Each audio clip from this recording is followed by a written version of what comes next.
Assalamualaikum warahmatullahi wabarakatuh. Alhamdulillahilladzi bi ni'matihi tatimmus shalihat. Wassalatu wassalamu ala sayyidis sadat sayyidina wa maulana Muhammadin wa ala alihi wa sahbihi ajma'in, amma ba'd. Qala Allah subhanahu wa ta'ala fil Qur'anil Karim, a'udzu billahi minasy syaithanir rajim. Bismillahirrahmanirrahim. Qul hal yastawil ladzina ya'lamun wal ladzina la ya'lamun innama yatadzakkaru ulul albab. Sadaqallahu maulana al-azim. Hadirin dan hadirat para musyrif dan santri pesantren tahfiz Madinah Quran yang insyaallah kita semua selalu dalam rahmat dan maghfirah Allah Subhanahu wa taala. Alhamdulillah, kita bersyukur kepada Allah atas berbagai nikmat yang Allah limpah curahkan kepada kita. Wabil khusus nikmat iman dan nikmat Islam. Mudah-mudahan dengan iman dan Islam Allah bahagiakan dan selamatkan kehidupan kita, keluarga kita, anak-anak keturunan kita di dunia dan di akhirat.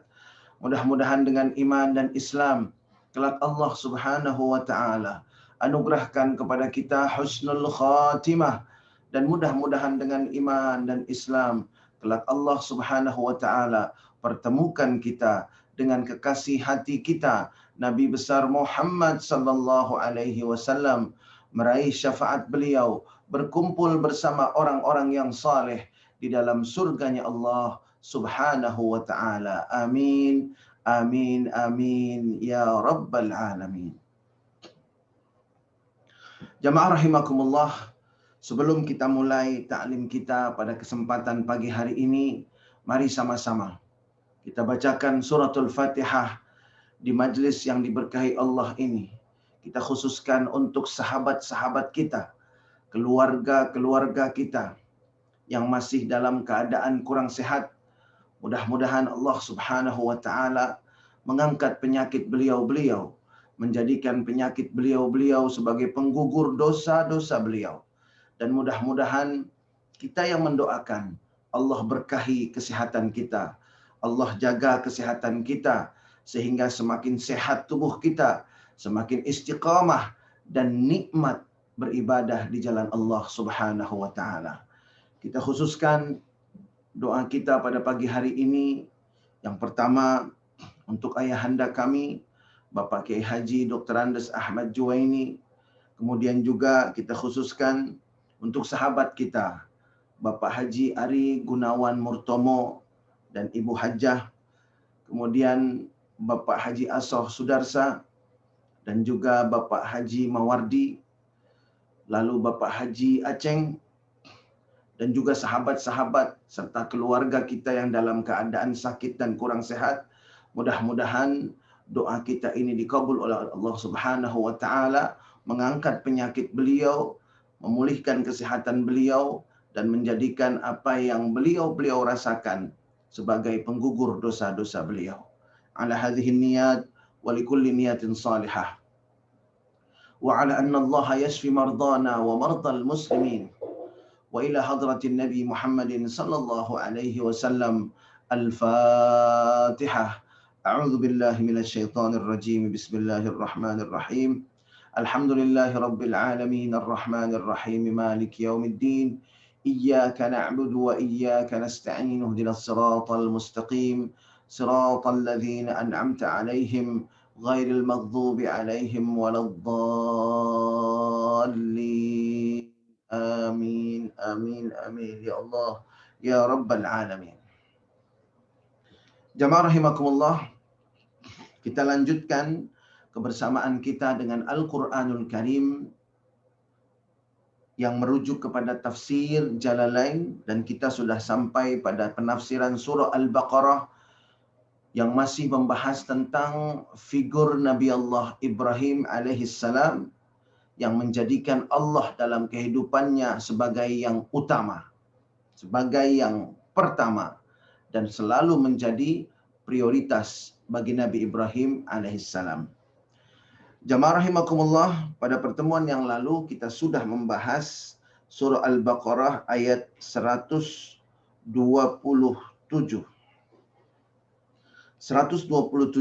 Allah Subhanahu wa taala menceritakan tentang bagaimana Nabi Allah Ibrahim alaihissalam menjaga amal-amal ibadahnya agar tetap di dalam koridor keikhlasan, agar dijauhi dari segala hal-hal yang menggerogoti pahala dari amal-amal ibadahnya.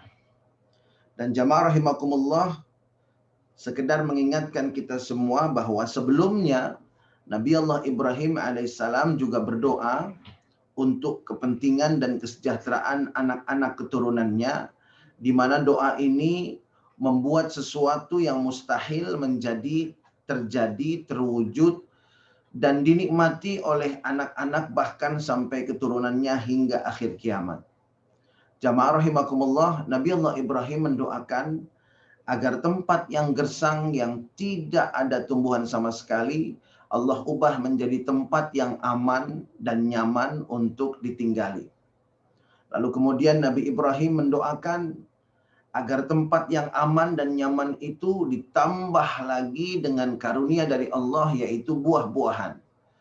Namun Nabi Ibrahim mendoakan agar rizki ini dinikmati oleh keturunannya yang beriman kepada Allah dan juga beriman kepada hari akhir. Artinya keturunan-keturunannya yang pandai bersyukur terhadap nikmat-nikmat Allah.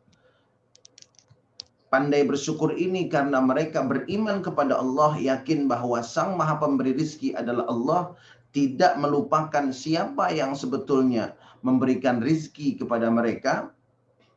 Lalu kemudian mereka juga selalu ingat bahwa semua nikmat yang Allah berikan kepada mereka di dunia ini akan dimintai pertanggungjawabannya oleh Allah Subhanahu wa taala di alam akhirat. Sehingga jamaah rahimakumullah, dalam doa Nabi Ibrahim yang sudah kita pelajari, kita bisa mengambil hikmah dan pelajaran bahwa tuntunan Nabi Ibrahim alaihissalam dalam menikmati setiap nikmat yang Allah berikan kepada kita ada dua.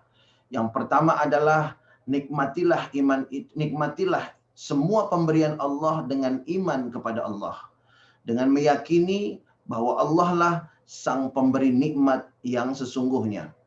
Kemudian yang kedua, selalu mengingat bahwa setiap nikmat yang Allah anugerahkan kepada kita akan dimintai pertanggungjawabannya kelak di alam akhirat.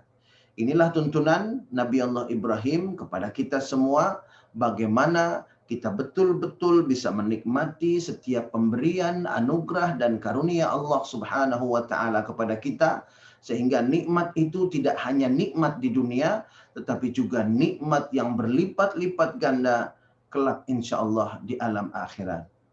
Lalu kemudian Allah Subhanahu wa taala memberikan peringatan bagi orang-orang yang kufur nikmat, bagi orang-orang yang ketika diberikan karunia, diberikan anugerah oleh Allah Subhanahu wa taala, mereka tidak beriman kepada Allah. Mereka lupa. Mereka lebih beriman kepada perantara-perantara nikmat itu. Mereka lebih taat kepada perantara-perantara nikmat itu, kepada manusia-manusianya yang hanya menjadi perantara rizki yang diberikan Allah Subhanahu wa taala kepada mereka. Sehingga mereka lebih ingat perantara-perantara itu ketimbang pemberi nikmat yang sesungguhnya, yaitu Allah Subhanahu wa taala. Kemudian yang kedua, mereka lupa bahwa setiap nikmat itu akan dimintai pertanggungjawabannya di alam akhirat. Sehingga setiap nikmat yang bertambah bukan bertambah dekat mereka dengan Allah, justru bertambah jauh mereka dari Allah Subhanahu wa taala. Jamaah rahimakumullah, ketika seseorang kufur nikmat seperti ini, maka Allah Subhanahu wa taala menjanjikan fa'umatti'uhu qalila. Aku akan berikan mereka itu nikmat jangka pendek. Nikmat yang sangat sedikit, yaitu seumur hidup mereka saja.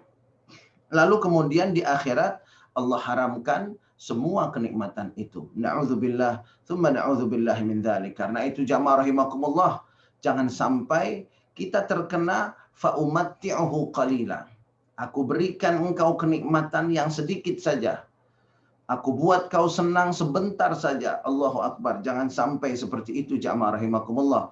Kita inginkan setiap nikmat yang Allah berikan kepada kita betul-betul adalah nikmat di dunia dan nikmat di alam akhirat. Kemudian jamaah rahimakumullah, pada ayat 127 Allah Subhanahu wa taala memerintahkan kepada kita untuk mengingat ketika Nabi Allah Ibrahim alaihissalam membangun kembali Ka'bah. Nabi Allah Ibrahim berdoa dan doa ini mengajarkan kepada kita untuk menjaga niat kita dalam setiap amal yang kita lakukan. Innamal a'malu binniyat. Dalam hadis yang diriwayatkan oleh Imam Bukhari dan Imam Muslim dengan sanad yang sahih, Rasulullah bersabda, "Innamal a'malu binniyat." Amal-amal itu betul-betul tergantung dari niatnya masing-masing. Jamaah rahimakumullah, di sini disebutkan ketika Nabi Allah Ibrahim alaihissalam yang mengajak putranya Nabi Ismail alaihissalam, dua-duanya membangun kembali Ka'bah tanpa menginginkan imbalan apapun, tanpa menginginkan balasan duniawi apapun. Yang mereka harapkan adalah balasan dari Allah Subhanahu wa taala. Mereka ikhlas, betul-betul ikhlas. Kemudian pada saat mengerjakannya, melakukan amal soleh itu, Nabi Allah Ibrahim berdoa, Rabbana taqabbal minna, innaka antas sami'ul alim. Dan saya sudah sampaikan jamaah rahimakumullah, mari sama-sama kita amalkan setiap hari, sesering mungkin doa ini, untuk menghiasi doa-doa kita yang lain. Karena ini doa adalah doa yang menghiasi doa-doa kita yang lain. Doa yang membuat amal-amal kita menjadi indah di hadapan Allah Subhanahu wa taala, indah karena diterima oleh Allah Subhanahu wa taala dan diberikan pahala oleh Allah Subhanahu wa taala. Rabbana taqabbal minna. Kata-kata taqabbal di sini artinya ya Allah, terimalah dari kami amal ibadah kami ini. Dan kami sudah jelaskan taqabbal, terima, itu hanya bisa terjadi ketika niat seseorang dalam beribadah itu adalah niat yang ikhlas. Niat yang murni. Niat yang tidak dikotori dengan penyakit-penyakit hati. Di antaranya adalah riya. Riya itu adalah suatu perbuatan yang dilakukan untuk mendapatkan pujian orang atau dilakukan karena takut dari orang. Jadi untuk mendapatkan pujian orang, dia beribadah supaya dipuji oleh orang. Atau dia beribadah atau beramal karena takut dari orang. Itu pun disebut dengan riya. Jadi riya ini memiliki dua bentuk, yaitu orang itu terdorong untuk beramal karena motivasinya adalah ingin dipuji orang. Kemudian yang kedua, riya itu juga artinya orang itu terdorong untuk beramal, terpaksa beramal karena dia takut dari orang. Takut itu bukan hanya ancaman, tetapi barangkali takut tidak dihargai oleh orang. Takut tidak dipandang oleh orang. Kira-kira seperti itu. Jadi pada intinya, riya itu adalah melakukan amal karena manusia, karena orang, bukan karena Allah Subhanahu wa ta'ala. Dan jamaah rahimakumullah, sekali lagi saya sampaikan, riya itu adalah urusan hati seseorang dengan Allah. Suatu amal ibadah boleh dilakukan secara sembunyi-sembunyi, boleh juga dilakukan secara terang-terangan.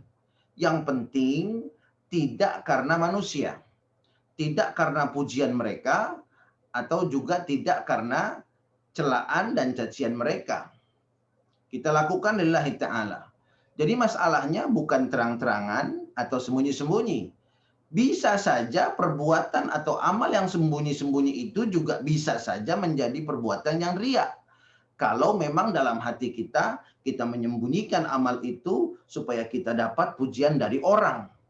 Atau karena kita takut dipuji oleh orang. Sehingga kita betul-betul menyembunyikan amal-amal kita.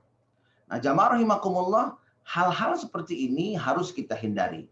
Dalam beramal ibadah, betul-betul kita tidak ada urusan dengan pujian dan cacian manusia. Betul-betul tidak ada urusan kita ini dalam beramal ibadah, apakah manusia itu memuji kita, atau orang itu mencela kita, mengejek kita karena amal kita. Betul-betul tidak ada urusan. Urusan kita adalah dengan Allah Subhanahu wa ta'ala. Karena itu jamaah rahimakumullah, saya juga sudah sampaikan bahwa Sayyidina Abu Bakar 14 abad yang lalu itu memberikan seluruh hartanya kepada Nabi besar Muhammad SAW untuk membantu logistik dari peperangan Badar. Kita tahu itu 14 abad yang lalu Abu Bakar melakukan itu. Apakah ini bukan disebut dengan amal yang terang-terangan? Kalaulah tidak terang-terangan, pasti kita tidak akan tahu hari ini. Kita tidak akan mendapatkan pelajaran dari Abu Bakar As-Siddiq. Nah, jamaah rahimakumullah, pertanyaannya, apakah Abu Bakar riya? Allahu Akbar. Kalaulah Abu Bakar riya, pasti beliau langsung ditegur oleh Nabi besar Muhammad sallallahu alaihi wasallam. Wahai Abu Bakar, kamu kalau mau nyumbang banyak begitu, nggak usah koar-koar di depan orang. Nanti kamu ke rumah saja, 4 mata dengan saya. Kalau koar-koar depan orang itu namanya riya. Pasti seperti itu teguran Nabi. Tapi saya tidak menemukan dalam sirah nabawiyah hal seperti itu. Saya tidak menemukan Rasulullah menegur Abu Bakar karena memberikan hartanya secara terang-terangan. Artinya jamaah rahimakumullah, kembali lagi, seseorang yang beramal ibadah itu bukan masalah terang-terangan atau sembunyi-sembunyi, tapi masalah hatinya. Abu Bakar menyerahkan seluruh hartanya secara terang-terangan, semua orang tahu, hatinya bersih. Dan beliau tidak peduli apakah orang akan memujinya, ataukah orang akan mencelaknya, mengejeknya, dan menganggapnya riya umpamanya. Sayyidina Abu Bakar radhiyallahu anhu sama sekali tidak peduli. Karena itu adalah urusan dia dengan Allah, dan dia lakukan itu karena memang beliau sangat mencintai Rasulullah sallallahu alaihi wasallam. Contoh yang lainnya, Sayyidina Utsman bin Affan. Dalam sebuah peperangan, yaitu peperangan Al-Asirah, Sayyidina Utsman bin Affan itu menjadi penyandang dana satu-satunya dari semua logistik yang dibutuhkan dalam peperangan Al-Asirah ini. Dan ini tercatat dalam sirah Nabawiyah Asy-Syarifah. Tercatat dalam sejarah perjuangan Nabi besar Muhammad sallallahu alaihi wasallam. Lagi-lagi pertanyaannya, apakah Sayyidina Utsman ini riya? Jamaah rahimakumullah, Sayyidina Utsman ini secara terang-terangan di depan umum menjamin seluruh logistik peperangan, menjamin perlengkapan dan perbekalan. Saya berikan unta, ratusan unta beserta perbekalannya untuk peperangan. Luar biasa. Tidak sedikit harta yang dikeluarkan oleh Sayyidina Utsman bin Affan. Dan kita tahu setelah 14 abad peristiwa itu terjadi. Artinya peristiwa itu dilakukan secara terang-terangan. Tetapi jamaah rahimakumullah, tidak ada satu hadis Rasulullah pun yang mencela perbuatan Sayyidina Utsman bin Affan. Bahkan selama 14 abad, peristiwa atau kejadian ini terus disampaikan oleh guru-guru kita yang mulia, salafun salih, sebagai pelajaran dan penyemangat kita untuk mencontoh apa yang dilakukan oleh Sayyidina Utsman bin Affan radhiyallahu taala anhu wardah. Dan yang paling jelas adalah ayat yang baru saja kita tafsirkan, yaitu surah Al-Baqarah ayat 127, di mana Allah menyebutkan bahwa Nabi Ibrahim dan Nabi Ismail lah yang membangun Ka'bah. Ini membuat kita tahu bahwa Nabi Ibrahim dan Nabi Ismail, mereka atau beliau-beliau adalah yang membangun dan merenovasi Ka'bah. Dilakukan secara terang-terangan. Apakah ini bukan riya? Sekali lagi jamaah rahimakumullah, kami tegaskan bahwa riya bukan masalah dilihat orang atau tidak dilihat orang, terang-terangan atau sembunyi-sembunyi, tetapi riya itu murni adanya di dalam hati. Terang-terangan, tapi dia ikhlas lillahi ta'ala, bukan riya. Sembunyi-sembunyi, tapi justru karena sembunyi-sembunyi itu dia ingin dipuji orang, bisa jadi itu yang riya. Kemudian melakukan suatu amal soleh, tapi kemudian dia urungkan niatnya, saya mau wakaf umpamanya. Tapi saya nanti kalau wakafnya besar-besar, kemudian diumumkan di masjid, nanti orang-orang tahu dan mereka akan memuji saya. Wah, kalau begitu saya tidak jadi wakaf. Nah, tarkul amal li ajlin nas riya. Kata Imam Fudail bin Iyad radhiyallahu taala anhu wa arda, beliau mengatakan bahwa tidak jadi melakukan amal saleh karena takut dipuji oleh manusia, maka itu juga termasuk riya.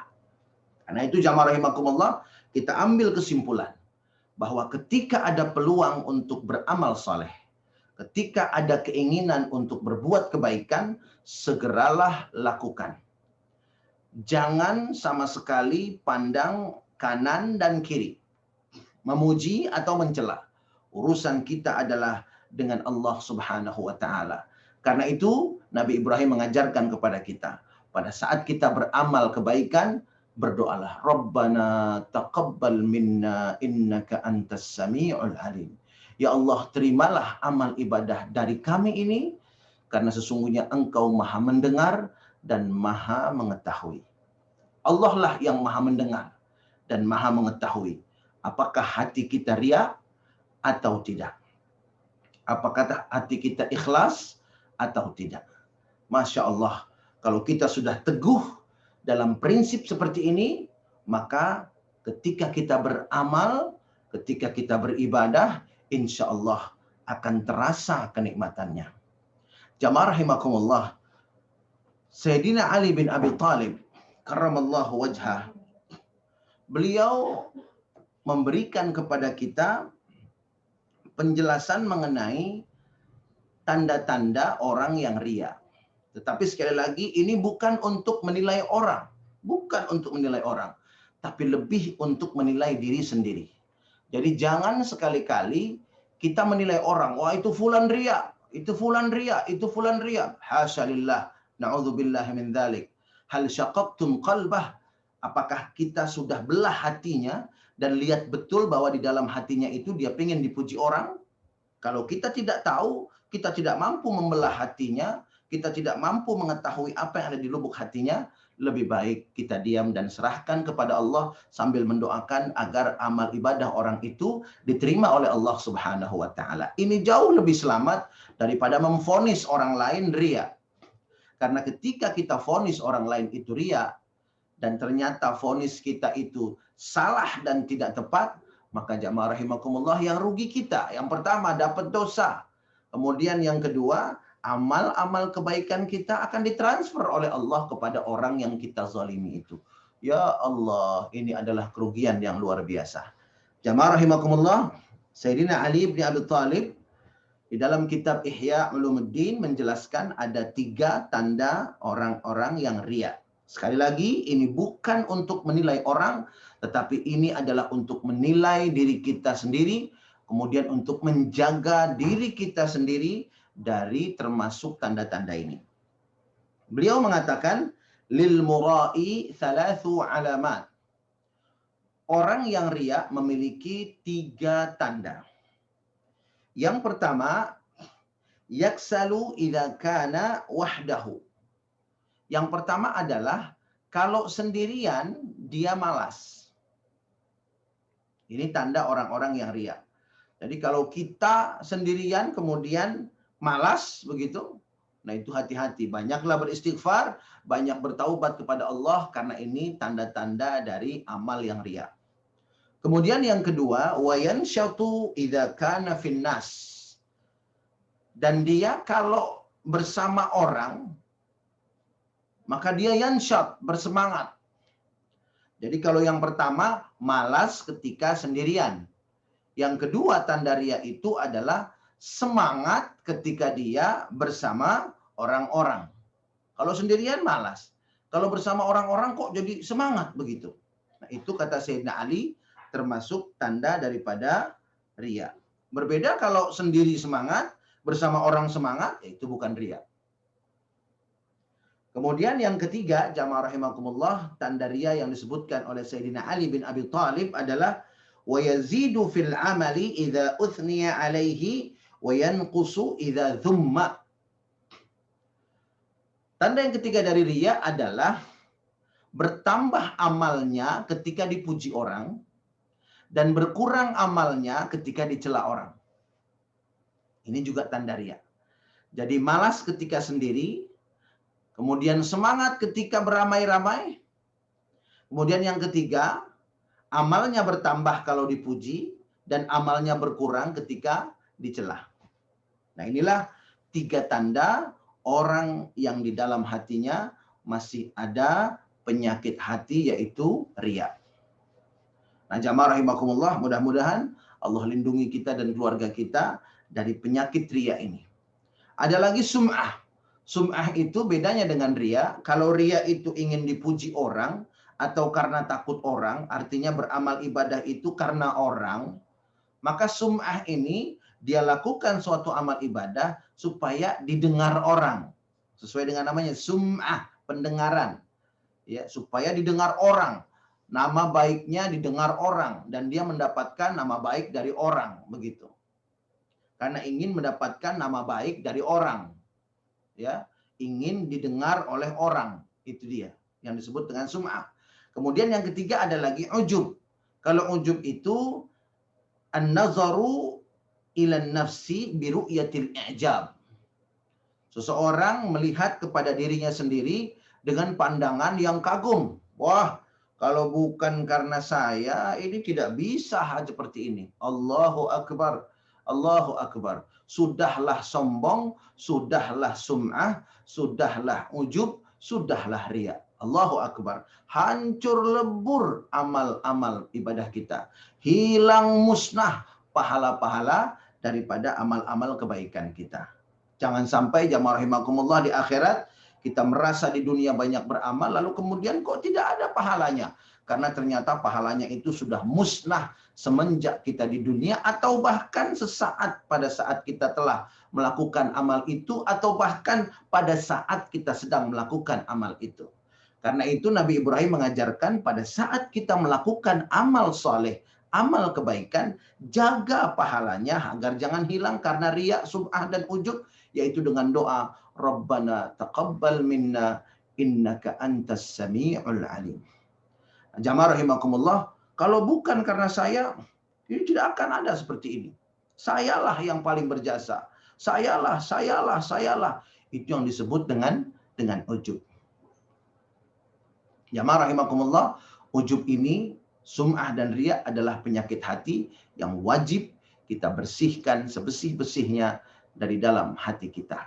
Insya Allah, kalau tanpa riya, tanpa sum'ah, tanpa ujub, kita tenang, nyaman, dan merasakan manisnya amal-amal soleh dan kebaikan yang kita lakukan. Dan lebih daripada itu semua, kita berharap amal-amal ibadah yang kita lakukan dan kita bersihkan dari riya, sum'ah, dan ujub, kemudian kita berdoa kepada Allah, Rabbana taqabbal minna innaka antas sami'ul alim. Mudah-mudahan amal-amal kita betul-betul diterima oleh Allah Subhanahu wa taala dan kita akan menikmati keberkahannya di dunia dan di akhirat, bukan hanya untuk diri kita tapi juga untuk keluarga dan anak-anak keturunan kita. Jamaah rahimakumullah, ternyata kita belum bergeming dari ayat ke-127.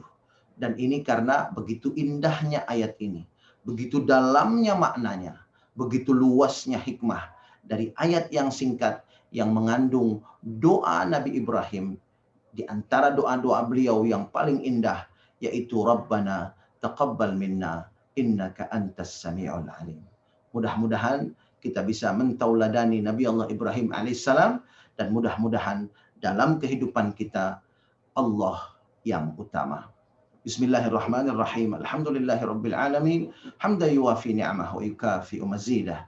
Ya Rabbana lakal hamdu wa lakal syukru kama yanbaghi li jalali wajhikal karim wa li azimi sultanik. Allahumma salli wa sallim ala sayyidina Muhammad wa ala ali sayyidina Muhammad.